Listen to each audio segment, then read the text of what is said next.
আসসালামু আলাইকুম। আশা করি সবাই ভালো আছো। আজকের এই ক্লাসে আমরা এইচএসসি প্রিপোজিশন দিনাজপুর বোর্ড 2024 এর বাংলা অনুবাদ এবং রুলসগুলোর ব্যাখ্যা সহ সহজে সমাধান করব।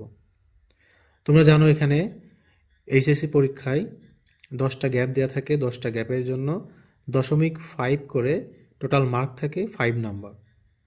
এখন আমরা এটা ভালো করে বাংলা অনুবাদ সহ সমাধান করব। এখানে প্রথম লাইনে যেটা আছে, it is known dash all that one day all will pass away dash this earth. তাহলে প্রথমেই দেখো এখানে আছে it is known dash all. নোনের পরে আমরা জানি টু বসে। নোন টু মানে পরিচিত, ঠিক আছে? এটা একটা appropriate preposition. Known to, known to মানে হচ্ছে পরিচিত বা এখানে যে মিনিং হিসেবে ব্যবহার হচ্ছে সবাই জানে। নোন মানে জানা, ঠিক আছে? তাহলে ইট ইজ নোন টু অল, এটা সবারই জানা, দ্যাট যে one day all will pass away, সবাই একদিন চলে যাবে, ড্যাশ দিস আর্থ অর্থাৎ এই পৃথিবী থেকে। হতে বা থেকে, হতে থেকে চেয়ে এরকম থাকলে কি হয়? ফ্রম হয়। হতে থেকে চেয়ে থাকলে এটা হচ্ছে সিম্পল প্রিপোজিশনের নিয়ম।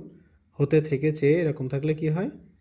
ফ্রম হয়। তাহলে হবে ইট ইজ নোন টু অল, এটা সবারই জানা, দ্যাট যে one day all will pass away from this আর্থ, সবারই এই পৃথিবী থেকে চলে যেতে হবে, এটা সবারই জানা। সুতরাং we have no escape dash earth. তাহলে এসকেপ আছে এখানে। এসকেপ মানে হচ্ছে রেহাই পাওয়া। হ্যাঁ, কি হতে আমরা রেহাই পাবো না? ডেথ হতে, ঠিক আছে? তাহলে এসকেপ ফ্রম ডেথ হবে। এটা একটা অ্যাপ্রোপ্রিয়েট প্রিপোজিশন। এসকেপ ফ্রম মানে রেহাই পাওয়া। কি হতে রেহাই পাবো না আমরা? মৃত্যু হতে। অর্থাৎ কেউই আমরা এই মৃত্যুর থেকে রেহাই পাবো না, ছাড় পাবো না। তাহলে এখানে হবে escape from appropriate preposition. One day একদিন, we all will roll down dash the icy lap of death. হ্যাঁ, দেখো আমরা একদিন সবাই এই মৃত্যুর যে বরফ, এতে কি হয়ে যাব? ডুবে যাবে বা আটকে যাব। রোল ডাউন, ঠিক আছে? মিশে যাব। তাহলে এখানে রোল ডাউনের পরে কি বসবে? ইনটু বসবে। রোল ডাউন ইনটু মানে মিশে যাওয়া, এখানে মিশে যাওয়া। তাহলে আমরা যাবো হচ্ছে রোল ডাউন ইনটু। দেখো এটা উপর থেকে ভিতরে বোঝাচ্ছে, মানে নিচে একটা জিনিসের উপর থেকে নিচে বোঝালে সেটা কি বসে? ইনটু বসে। একদিন আমরা সবাই এই মৃত্যুর যে বরফ, এতে সবাই কি মিশে যাব। বিকজ কারণ, death is common dash all, মৃত্যু সবার কাছে কি পরিচিত, এটা একটা সাধারণ একটা বিষয়। তাহলে কমনের পরে কি বসবে? ট্রু বসবে।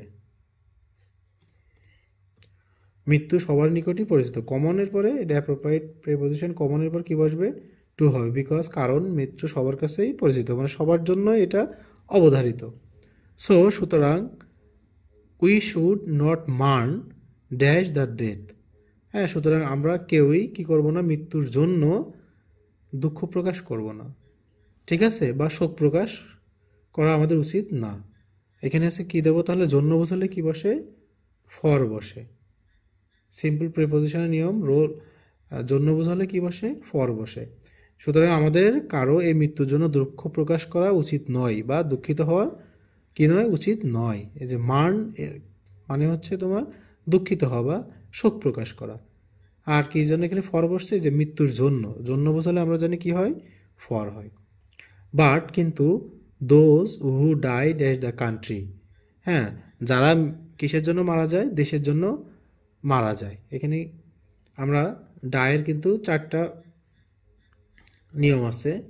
দেখ, একটা ডাই, এরপরে ডাইট ফ্রম কখন বসে? অতিরিক্ত খাওয়ার পরে, খাওয়ার ফলে মারা গেলে বা কোনো কারণে মারা গেলে আমরা জানি ডাইডের পর কি বসে? ফ্রম বসে।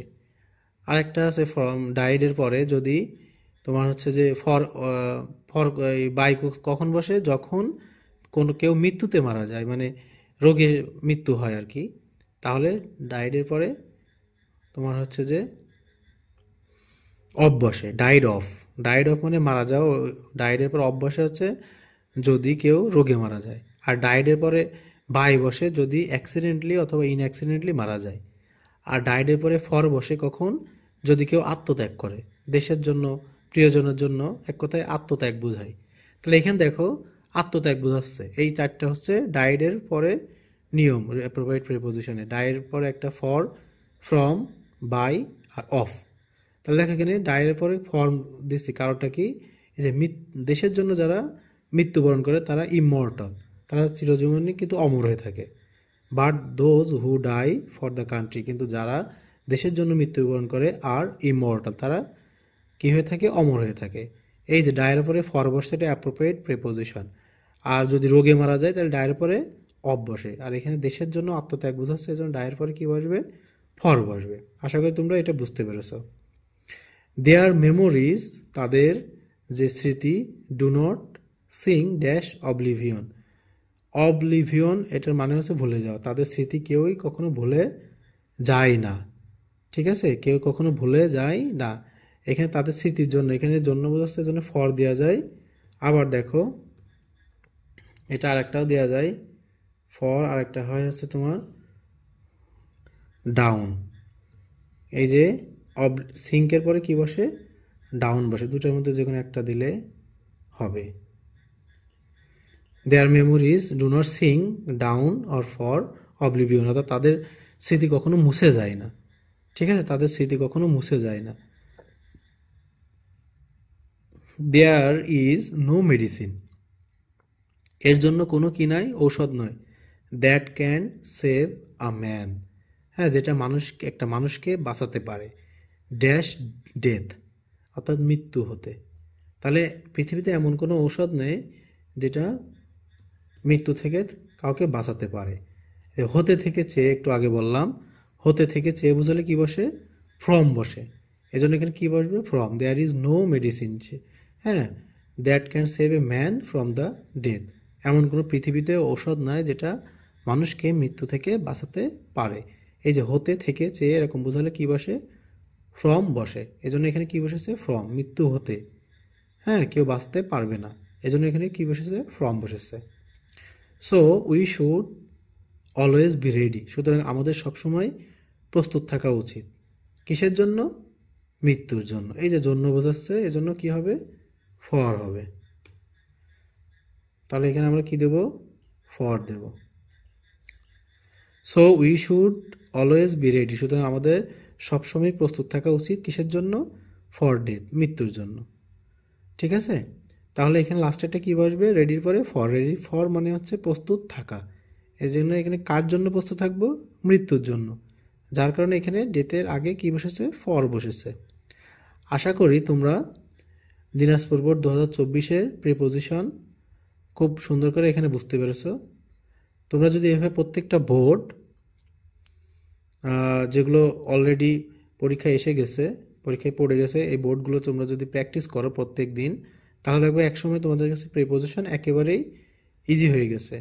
প্রিপোজিশন প্র্যাকটিসের কোনো বিকল্প নাই, কারণ দেখো এখানে মিনিং অনুযায়ী অনেক সময় প্রিপোজিশন বসে, আবার অ্যাপ্রোপ্রিয়েট অনুযায়ী অনেক সময় ওয়ার্ডের পরে প্রিপোজিশন বসে। দুই ধরনের প্রিপোজিশন আমরা এই বোর্ড কোশ্চেনে দেখতে পাই। সুতরাং তোমরা যদি এভাবে প্রত্যেকটা বোর্ড প্র্যাকটিস করো, তাহলে দেখবে যে একসময় এই বোর্ডগুলো তোমার কাছে একেবারেই মুখস্থ হয়ে গেছে, ছোটস্থ হয়ে গেছে, এবং তুমি সহজেই যে কোনো ধরনের প্রিপোজিশন পরীক্ষা আসলে একটু মিনিং জানা থাকলে তুমি সহজেই ফুল মার্কস পেয়ে যাবা। আজকে এই পর্যন্তই। আল্লাহ হাফিজ।